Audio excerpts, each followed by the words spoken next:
Okay, today we are going to continue to learn about how to graph a rational function. But today our horizontal asymptote is going to require a little bit more knowledge for us to find. So that will be our focus today, where our horizontal asymptote is y equals p over q. We're going to talk about what that means. So you will be successful today when you can identify and graph the horizontal and vertical asymptote. This you already have mastered. This is what we're practicing today. Focus. Graph critical points. Yesterday we were finding y-intercepts but not x. Today our focus will be x. Graph additional points. Pretty much not going to be doing that. We'll have enough points that we can avoid that. And sketch a reasonable graph of a rational function. So we're going to start off with the definition of a rational function. Just to remind you, a rational function is a function that's written as a fraction with a polynomial in the numerator and a polynomial in the denominator. Okay, and asymptotes, some more vocabulary just to remind you, there are three types. You can have a vertical, a horizontal, or a diagonal. They're all lines that the graph approaches, but don't typically cross those lines. They're restricted from the graph because they create illegal actions. Math that is totally undefined. We don't know how it could possibly work because it doesn't. Okay, let me clear that out. So here we go. Just a reminder of the steps for graphing a rational function. So step one, we're going to factor the p of x and the q of x completely. We do that to look to see if we have to simplify. We can simplify the fraction. We simplify to look for holes.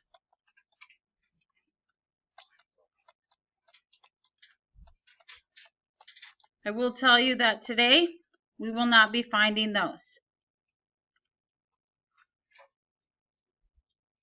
Okay, that's step one. Step two, find your domain restrictions. We've been practicing that all year. They will become our vertical asymptotes. Step three, our focus for today, identifying the degrees of the p of x and the q of x, numerator, denominator, to help determine your range restriction. It will become your horizontal asymptote.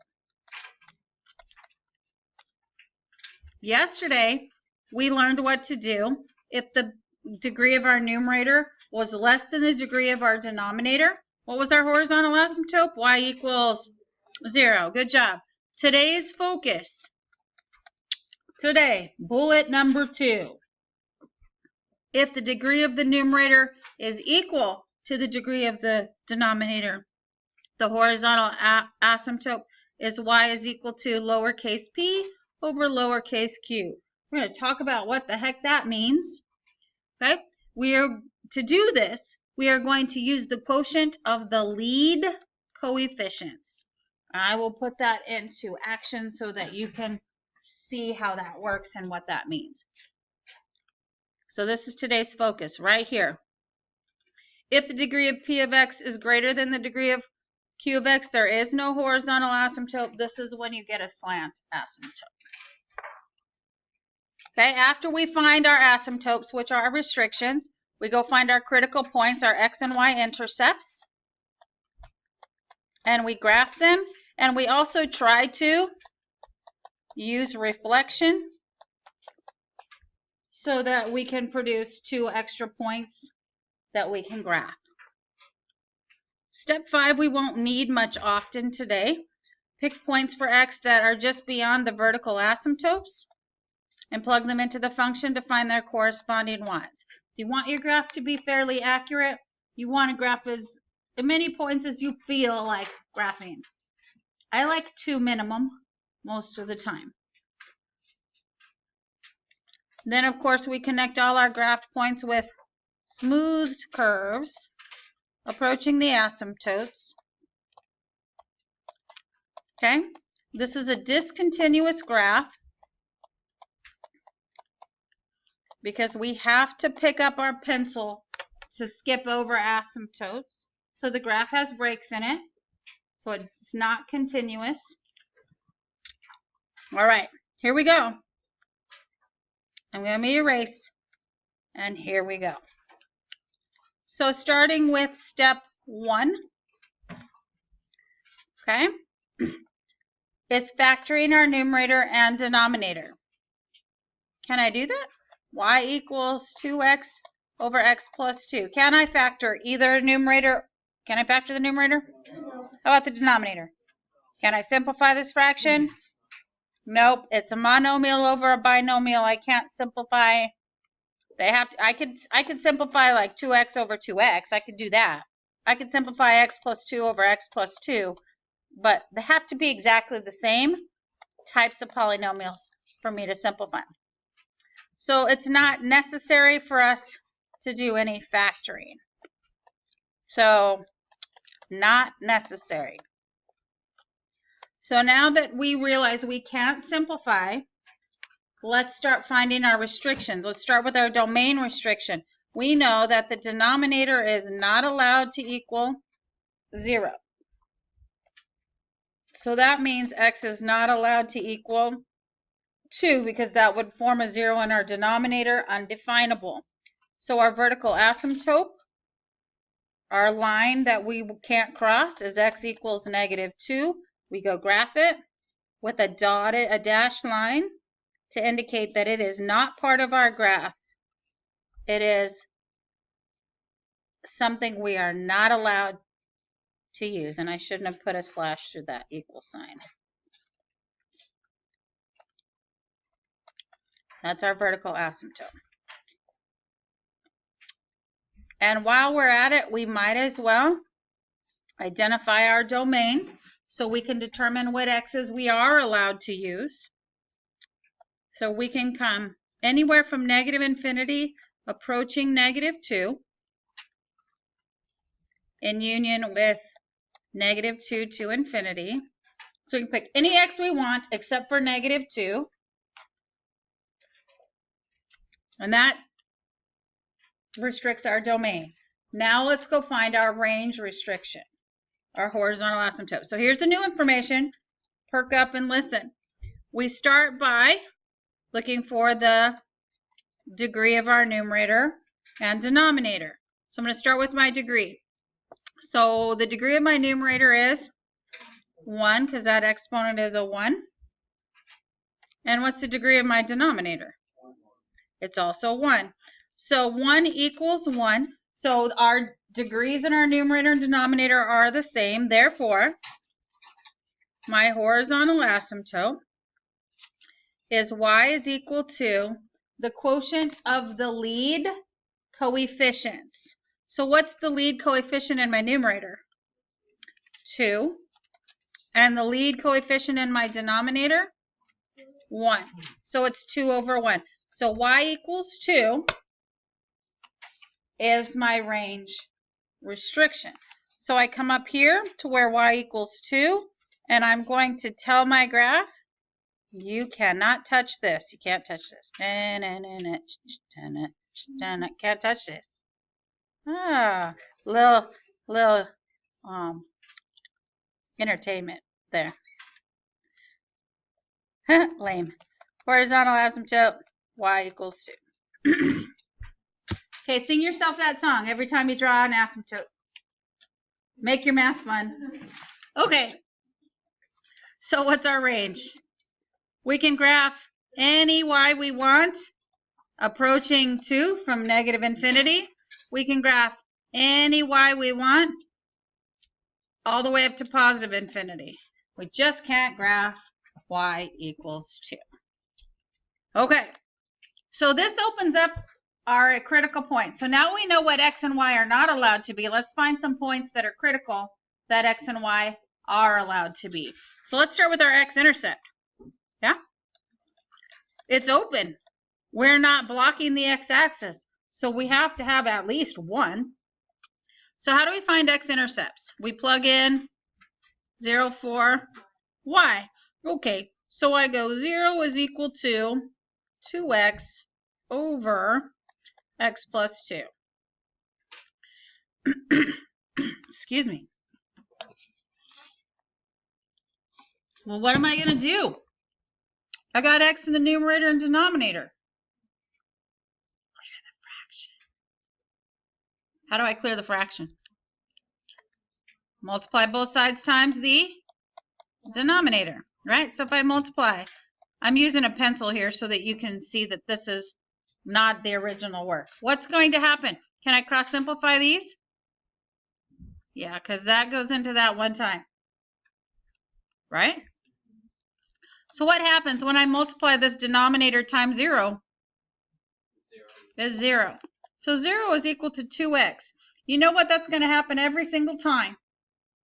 When we clear the denominator, we're always multiplying it times y equals 0. So the denominator always becomes 0. So shortcut, when you want to find x-intercept, set the numerator equal to 0 and solve. Because every time you go through this process, you'll get tired of taking this step. Because it's always going to be times y, which is 0. So here we go. X equals 0. So your x-intercept is 0, 0. Well, you know what that means. It's also your y-intercept, right? Because your y-intercept is when your x equals 0. That's your y-intercept. Look at that. We could prove it, but what a waste of time. We've already found it. So just go like this. Ta-da! It's also that. So shall we reflect it? I think we should. So remember that I visualize, I'm drawing a point to my intersection and away. Or you can count up 2, left 2, up 2, left 2, replot. I'm feeling pretty good about my graph. I'm feeling like I don't want to do anything else. So I'm skipping the extra steps and I'm going to approach, I'm going to draw my graph. So I'm picking out a black pencil here and I'm going to just curve through that point and approach my asymptotes. Feeling pretty good about that graph. Same thing on the other side.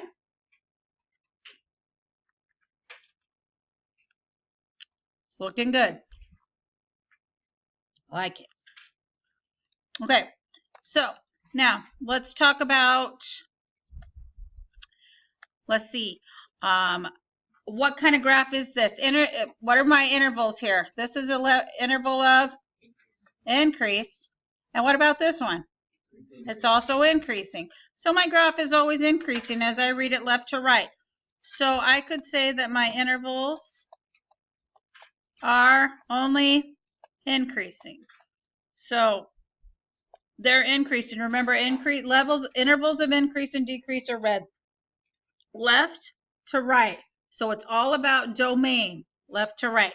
So it's increasing from negative infinity until I reach -2. And then the graph stops increasing because it's discontinuous. It breaks right there at -2. Then I get on the other side of -2 as I'm reading left to right, and it's increasing from -2 to infinity. Let's talk about our end behaviors. So what's happening on the left end? As x approaches negative infinity, what's my y trying to be? Try again. Try again. 2. You got it. I'm trying to reach my horizontal asymptote. I'm getting closer and closer to it, but I'm not reaching it. As I go to the right, as x is going positive infinity, what's my y trying to be again? It's trying. It's getting as close as it really wants to be there, but it's not allowed. Okay? So your horizontal asymptote is affecting your end behaviors on your range. Okay? Next. Let's try another one. Yeah? Let's see how you do. So back to pink. So can I factor First, we try to factor to see if we can simplify this fraction. Maybe we have an easier graph to graph. What do you think? Can I simplify the numerator? Can I factor the numerator? No. Can I factor the denominator? No. So it's not necessary. All right. So we can't simplify the fraction. We're going to have to graph it as it is. So step 2 is to start looking for restrictions. So we always start with our domain restriction. So our denominator, we know against the rules for it to equal 0. Right? So let's solve that. So 3x plus 2 can't equal 0, and 3x cannot equal -2 because you're subtracting 2. And then you divide by 3, right? So x is not allowed to be a -2/3. So that our vertical asymptote, x is equal to -2/3. So that's going to be a funky one, -2/3.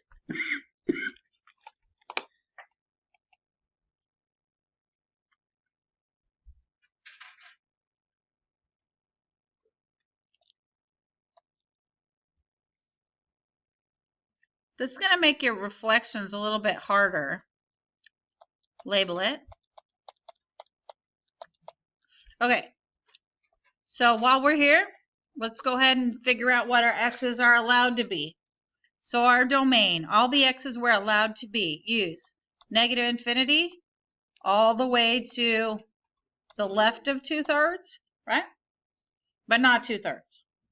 And then to the right of 2/3, all the way to infinity. Huge amount of numbers we're allowed to choose.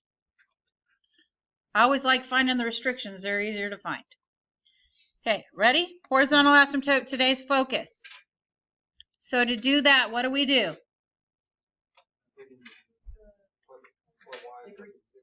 We look at the degrees, right? Okay, what's the degree of our numerator? 1. What's the degree of our denominator? 1, because those exponents on our x's are both 1s. So that's 1 equals 1. So if our denominators our degrees are equal, we can say, therefore, that our horizontal asymptote is y is equal to the lead coefficients right here, -2/3. Okay, lead coefficients. Are you guys catching on to what that definition is? Okay, good. So -2/3 is right here.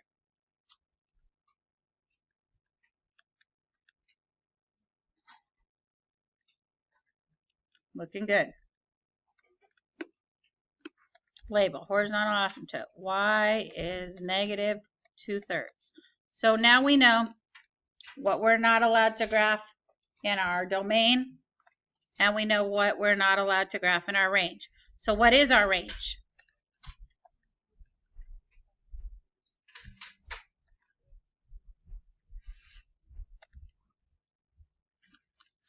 -infinity to -2/3, that's 3. 2/3, non-inclusive, and -2/3 to infinity. Looks just like our domain. Okay, so now let's find some x and y intercepts, yeah? Okay, critical points that we should always try to graph first because plugging in zeros is easy. So to find our x-intercepts, remember what I said the shortcut was?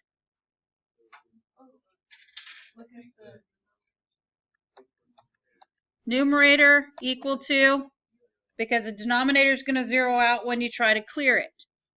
Okay, so I'm going to just put my little 0 in for my y, and we're going to solve. So that's -2x equals -1, because you're subtracting 1. Then dividing by -2, so x is 1/2.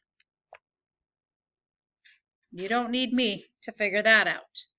So 1/2, 0. So let's graph that. Turning in work, huh? Okay, so visualize, because we're going to reflect, because this is going to be hard to count. Back 1/2 and back 2/3. Yeah? And down 2/3 and back 1/2 and back 2/3 and down 2/3. It's hard. So visualize a line that starts here, passes through the intersection of the asymptotes, and then continues about the same distance, and plot a point. Make it look good. Get it close. It's not like we could ever get it perfect anyway, right? Right? Do you know exactly where that point is?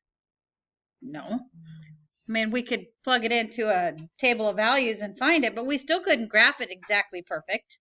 We probably didn't even graph half perfect, right? So we're not looking for precision here. Let's do our y-intercept.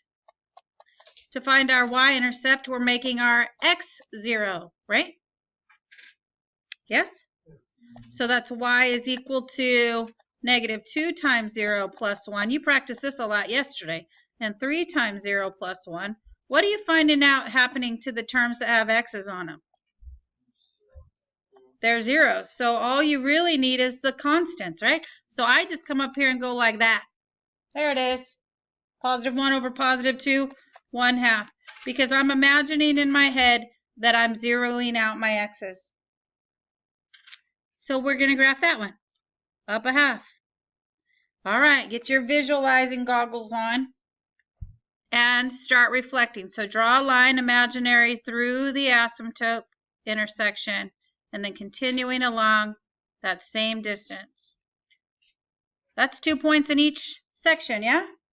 Good enough for me to draw our asymptote, our graphs passing through our points, approaching the asymptotes. Ooh, I made train tracks. Same on the other side. Not as hard as you thought, huh? Okay, so let's talk about what kind of graph this is here. Decreasing, increasing what? Yep, it's decreasing here. How about here? You got it. So only intervals of decrease, but it has a break in the intervals, right? So reading it left to right, it's decreasing from negative infinity, approaching negative 2/3. At negative 2/3, it hits 0. I mean, it hits down forever. Then we hop over to the other side of negative 2/3, and we're starting up here at positive infinity, and it starts dropping again. So on the other side of negative 2/3, all the way to infinity, that graph is going to fall and fall and fall. Really steeply at first, and then negligible at the end. You can't even see how it's falling, but it's falling. Okay, in behaviors. As x approaches negative infinity, visualize what my y is trying to be. Negative 2/3. It's trying to be, but it can't be. Try on the other end. As x goes to positive infinity, from up here, what's my y trying to be? Negative 2/3 again. Getting better at it. You're finding it faster. And I'm happy for you. And I'm proud of you. Last one. Woo! Let's get rid of that. Bye. Okay. Oh, we got to go because we only have 5 minutes. So ready? This should be going quickly. If you don't want to change pencils anymore, you can just go in pencil, you know, because I think you've got it by now, right? So let's start factoring. I don't even think the top of my problem is showing. Let me scooch this down a little bit. Okay, there we go. So let's start. Shall we factor our numerator? You bet. Y equals quantity x minus 2x plus 2.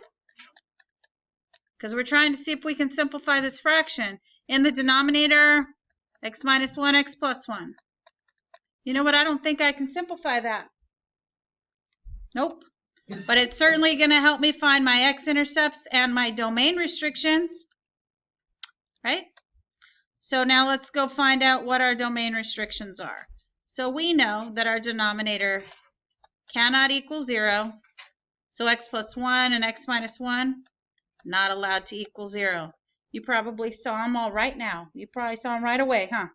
You didn't even need to write it down. You know x is not allowed to equal positive or negative 1. You know that.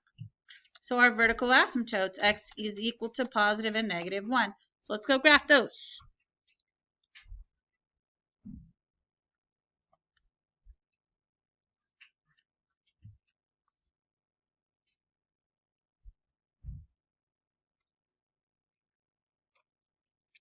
Guess what we're going to get in the center? Very skinny parabola. You got it. Vertical asymptotes, x equals -1 and x equals +1. So our domain, -infinity to -1. How about -1 to 1? That's where the skinny parabola is, right? Can you imagine that goes up to infinity? It's crazy. Or down. I don't know which one. Okay, and then 1 to infinity. Let's go, because we have 3 minutes before the bell rings. Switching to red. Domain range restriction. We start with the degrees. What's the degree of my numerator? 2. What's the degree of my denominator? So they're equal, right? 2 equals 2. Hillary talks. 2 more quick announcements. Hey, 1. Don't forget to show. Therefore, since it's the same, our horizontal asymptote is y is equal to lead coefficient 1 over 1. So y equals 1. So let's deny where y equals 1. I have a feeling you're going to have to finish these notes at home. Okay, so our range from -infinity to 1 and 1 to infinity. Let's do x and y intercepts really fast. And then we'll draw the graph and you can finish the end behaviors at home. So your x-intercept, remember what we do? Set the numerator equal to, so what are your zeros of your numerator?